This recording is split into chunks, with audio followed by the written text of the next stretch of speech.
다른 사람의 생각을 하고 음식을 소비하면 좋겠습니다.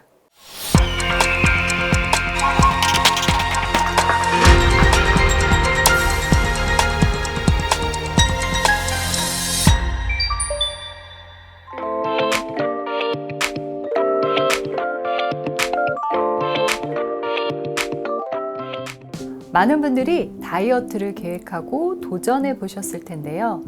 성공하신 경험이 있으신가요? 덜 먹고 더 움직이면 된다는 쉬운 논리가 있지만 이게 말처럼 실천하기란 쉽지 않습니다. 저 역시 주기적으로 운동을 결심하는데요. 매번 가기 직전까지 갈까 말까 고민하다가 내일 가자, 아니 다음 주부터 가자 이렇게 미루기가 일수라서 자책을 하다가 어느 체육관의 문구를 보고 나만 그런 게 아니었구나 하면서 위로를 받았습니다. 그럼 먹는 것은 어떨까요? 더 먹고 싶을 때 그냥 꾹 참고 숟가락만 내려놓으면 되는데, 그래서 운동보다 쉬워야 하는데 더 큰 결단이 필요합니다.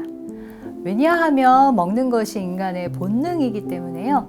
이 본능이 뇌로 보내는 신호를 거스르기는 어렵거든요. 그래서 뇌과학자들은 마음이 심장이 아닌 뇌에 있다고 말합니다. 그러니까 마음이 아닌 이 뇌를 움직여야 되는데요. 그럼 지금부터 마음이 아닌 뇌가 움직이는 식사의 기술 3가지를 말씀드리겠습니다. 첫 번째, 강요하면 움직이지 않습니다. 우리는 때때로 하고 싶지 않은 것을 강요받기도 하는데요. 상대가 나보다 나이가 많거나 지위가 높다면 어쩔 수 없이 하겠지만 마음까지는 움직이지 않습니다. 저도 어릴 때 편식이 정말 심했는데요. 당연히 채소 반찬은 입에도 안 댔고요. 고기 반찬이 없으면 밥을 안 먹어서 별명이 고순이었습니다.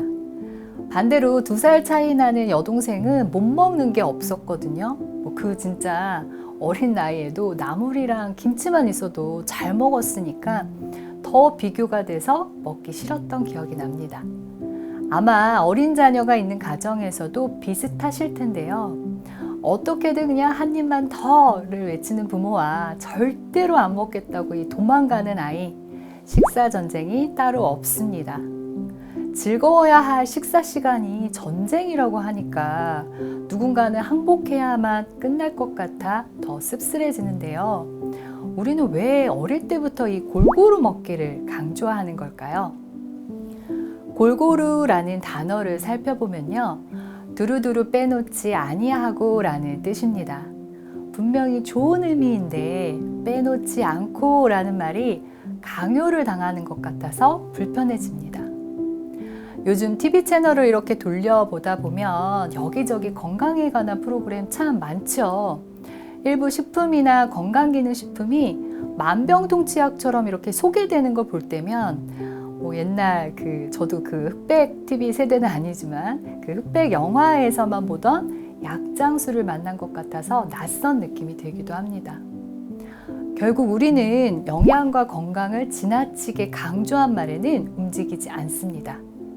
다이어트를 살을 빼기 위해서가 아니라 삶을 더 건강하게 즐기겠다는 마음으로 바꿔야 성공하는 것처럼 우리의 밥상도 그랬으면 좋겠습니다. 그럭저럭 충분하지는 않지만 과하지 않게 차린 소박한 밥상에 더 믿음이 갑니다. 2번째, 공감받을 때 움직입니다. 공감이란 상대방의 입장이나 처지를 이해하는 건데요. 나와 다른 누군가를 공감한다는 건 쉽지 않습니다. 저도 강의할 때는 안 먹는 자녀가 고민인 부모님께 아이에게 강요하지 마세요. 아이가 더 힘이 듭니다. 공감하는 것이 먼저입니다. 라고 말하지만 제 아이에게는 잘 안 되더라고요. 한 번은 외출하고 돌아왔는데요. 고등학생인 아들이 컵밥을 사다가 너무 맛있게 먹고 있는 거예요. 옆에는 탄산음료가 딱 이렇게 있는데, 야, 너 거기에 나트륨이 당함량의 소리가 이렇게 여기까지 올라오는데 일단 참았습니다. 공감하기로 마음을 먹은 거죠. 그래, 엄마가 해준 밥이 맛이 없었구나. 사실 제가 간을 좀 잘 못 맞추거든요. 건강을 너무 생각하다 보니까 항상 소금을 좀 넣다가 말게 되더라고요. 그래서 아들이 그러더라고요. 엄마가 해준 것도 맛이 있지만 한 번씩은 이런 음식이 몸에서 당긴다고요. 그래, 매일 먹는 것도 아닌데, 그리고 달고 짠맛은 인간의 본능이잖아 하면서 조금씩 사다 놓기 시작했습니다. 이제는 건강에 안 좋으니까 먹지 마 라는 말 대신 아이의 맛에 대한 생각을 먼저 공감합니다. 그리고 나서 많이 먹으면 몸에 좋지 않다는 것과 조금 더 건강하게 먹을 수 있는 방법을 알려줍니다. 코로나19 장기화로 많은 가정에서도 간단히 데워 먹을 수 있는 가정 간편식을 소비하실 텐데요. 맛과 가격 또 즉석조리라는 간편함을 누릴 수 있는 대신에 영양 불균형과 비만이 문제되고 있습니다. 실제 10년 동안의 비만율 통계를 보면요. 코로나 이후로 급증한 것을 볼 수 있고요. 영양성분 표시 사항을 보더라도 한 끼 식사 대용으로는 충분하지 않습니다. 나트륨도 많이 들어있거든요. 그렇다고 가정 간편식을 무조건 좋지 않다고 그렇게 말씀드리는 것은 아닙니다. 조금만 노력하면 장점은 살리면서 영양과 건강을 모두 챙길 수 있는 레시피를 만들 수 있습니다. 이건 얼마 전에 가정 간편식을 활용해서 제가 만든 갈비탕인데요. 어때요? 좀 푸짐해 보이지 않나요? 친구한테 보여줬더니 이거는 거의 12,000원짜리다 이렇게 피드백을 받았는데요.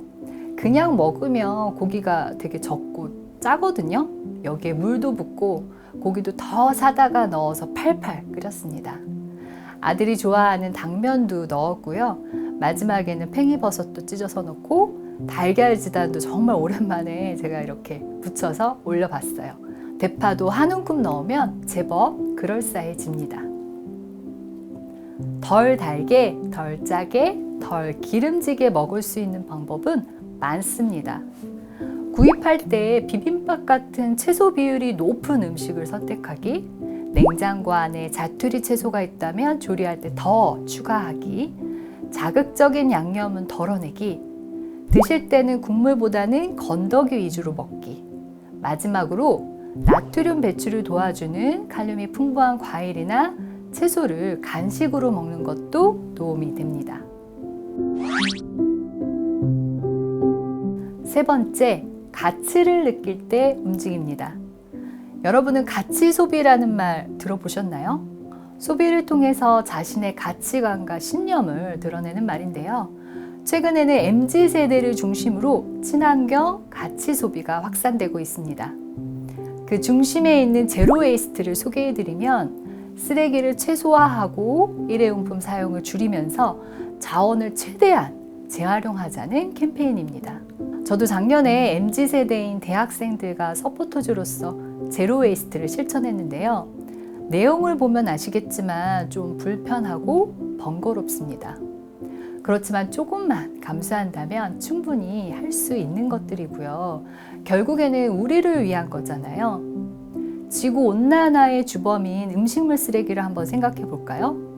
적당히 먹을 만큼만 구입하고 남기지 않고 먹으면 되는데 생각보다 많이 버리게 됩니다. 세계적으로도 생활 폐기물 중에 30%가 음식물 쓰레기라고 하더라고요. 정말 심각하죠? 왜 그럴까 한번 생각해 보면 먼저 마트 가면 왜 요즘에 1+1, 2+1 이렇게 묶어서 싸게 파는 것들이 너무 많잖아요. 이때 하나만 사면 손해보는 것 같은 생각 드시죠? 그래서 막상 사지만 결국에는 뭐 저 같은 경우에도 냉장고에서 썩어서 버리는 경우가 많거든요. 조리할 때도 우리 가족이 먹을 만큼만 하면 되는데 특히 부모님 세대를 보면 뭐든지 이렇게 한솥 가득 하시잖아요. 먹는 데서 인심 난다고 딱 맞게 하면 정없다는 소리를 듣기도 합니다. 푸짐하게 차리고 이 배불러 죽겠다는 소리 이제는 바꿔야 합니다. 적당히 조금은 부족한 듯 먹어야 내 몸에도 지구에게도 좋습니다. 이건 못난이 농산물인데요. 이름처럼 좀 이렇게 울퉁불퉁 못생겼습니다. 그렇다고 맛이나 영양까지 부족할까요? 우리 주변에서 흔히 볼 수 없는 이유는 상품 가치가 떨어지기 때문에 유통 자체가 되지 않고 전량 폐기된다고 합니다. 그래도 다행인 것은 못난이 농산물만 판매하는 기업들이 늘고 있거든요. 가격도 한 30% 정도 저렴하고요. 1인 가구를 겨냥한 소량 정기 배송 상품도 있다고 하니까요. 많은 분들이 소비하면 좋겠습니다. 부끄러운 얘기지만 저는 그동안 영양만 생각했지 이 환경하고 함께 생각해 본 적은 없었습니다. 그렇지만 서포터즈로 활동하면서 조금씩 알게 되고 실천하게 된 건데요.